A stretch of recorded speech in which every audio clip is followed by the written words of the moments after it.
আমি একটা মেয়ে হয়ে বলতেছি, ছেলেরা আসলেই অনেক বেশি ভালোবাসে।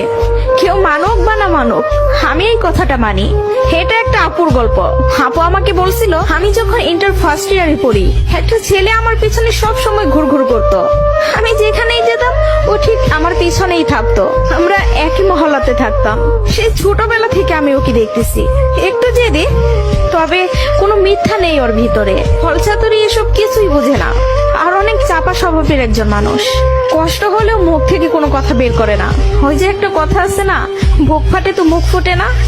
এমনকি আমি যখন ওকে দাঁড় করাই বলতাম, কিছু বলবেন, ও বলতো না কিছু না। একদিন আমি ওকে প্রপোজ করলাম আর বললাম, আপনাকে দিয়ে কিছু হবে না, আমি সারাটা জীবন আপনার সাথে থাকতে চাই, আপনার বউ হতে চাই আমি। কখনো দূরে সরাই দিবেন না তো? জীবনে যা কিছুই হয়ে যাক, আপনি আমার পাশে থাকবেন, কখনো আমাকে একা ফেলে যাবেন না। যদি এই ওয়াদা করতে পারে, তাহলে আমি রিলেশন করব। ও অনার্স ফার্স্ট ইয়ারে পড়ে। ও বলল, জীবনে যা কিছুই হয়ে যাক, আমি তোমাকে কখনো ছাড়বো না।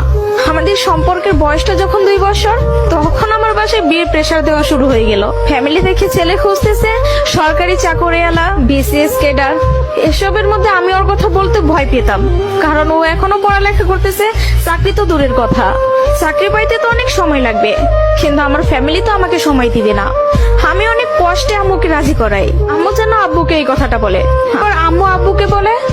আব্বু সাথে সাথে মুখের উপর বলে দেয়, সম্ভব না, বেকার ছেলের হাতে আমি আমার মেয়েকে দিব না। তখন আমিও ভাবছিলাম, কথাটা তো ভুল না, কথাটা তো সঠিক। কোনো বাবা মাই চাইবে না বেকার ছেলের কাছে মেয়েকে বিয়ে দিতে। আমি নিজেও তো কখনো চাইবো না, কিন্তু তারপরও মাথায় চলতেছে, আমি যদি ওকে হারাই ফেলি, আর কখন কি ফিরে পাবো ওকে? আমি তো আর ফিরে পাবো না। পরবর্তীতে আমি ওকে সব বলি, ওকে বলি কি করব বলো। তখন বুঝতে পারতেছিলাম ও কান্না করতেছে। ও আমাকে বলে, আম্মু ডাকতেছে, জাস্ট একটা মিনিট, আমি আম্মুর কথাটা শুনে আসি।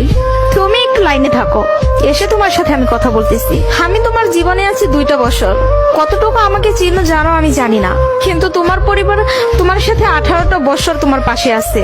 আমি কখনো বলবো না যে তুমি তাদের ছেড়ে আমার কাছে চলে আসো। আমি জানি না আমার বাসায় থেকে মেনে নিবে কিনা। পড়ালেখা শেষ করতে করতে আরো 2টা বছর লেগে যাবে, কবে চাকরি পাবো সেটারও তো কোনো ঠিক নাই। আমি যদি তোমাকে ভালো না রাখতে পারি, আমি তো নিজেকে কখনো মাফ করতে পারবো না। আমার কাছে তোমার হাসিটা অনেক দামি। তোমার যেটা ভালো মনে হবে তুমি সেটাই করো। তুমি যা বলবো আমি সেটাতেই রাজি। এসব কথা শোনার পরে, আর যাই হোক, একটা মেয়ে তার ভালোবাসার মানুষকে কখনো ছেড়ে যাইতে পারে না।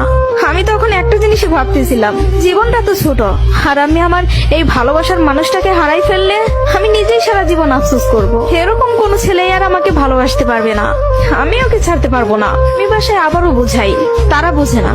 তারপর আমি বাসা থেকে বের হয়ে যাই। বাসা থেকে বের হয়ে ওকে ফোন দেই আর বলি, আমাকে নিয়ে যাও। ও তাড়াহুড়া করে বাড়ি থেকে চলে আসলো। আমি বললাম, আমি তোমাকে বিয়ে করব। ও আমাকে বলে, আমি বলছি না তোমাকে, তুমি যা বলবো আমি তাতেই রাজি আছি। তবে একটা কথা, আমার সাথে থেকে যদি 3 বেলার 1 বেলা খেয়ে থাকতে হয়, পারবা? তার জন্য আমি সবকিছু ছেড়ে আসলাম, তার জন্য আমি সবই করতে পারবো। বিয়ের পরে ওর বাসায় থেকে ফোন দেয়, বলে বাসায় আয়। তারপর ওর বাসায় থেকে মেনে নিল। তার কিছুদিন পর আমার বাসায় থেকেও মেনে নিল। ভালোবাসার জায়গা থেকে যদি বলি, প্রিয় মানুষটাকে নিজের করে পাওয়ার মধ্যে অন্যরকম একটা সুখ কাজ করে, যে সুখটা কখনোই টাকা দিয়ে কেনা যাবে না। আর যদি বলি প্রিয় মানুষটার কথা, আমি ভুল মানুষকে ভালোবাসি নাই, আমার মানুষটা সঠিক ছিল। সেই মানুষটা আমাকে বিন্দু পরিমাণে কষ্ট দেয় নাই। আমি সবসময় একটা কথা বলি, ভালোবাসা সুন্দর যদি মানুষটা সঠিক হয়। প্রিয় মানুষটা যখন নিজের হয়ে যায়, তখন এতটা শান্তি অনুভব হয়, তা হয়তো বলে বোঝানো যাবে না। সুখে থাকতে, ভালো থাকতে টাকা পয়সার আমূল প্রয়োজন পড়ে না, যদি ভালোবাসার মানুষটা পাশে থাকে। কাউকে ধরলে হাতটা শক্ত করে ধরবেন, যেন দিন শেষে সব সময় আপনার পাশে থাকে। তো সবাই ভালো থাকবেন। ভিডিওটি ভালো লাগলে প্লিজ সবাই শেয়ার করবেন। আর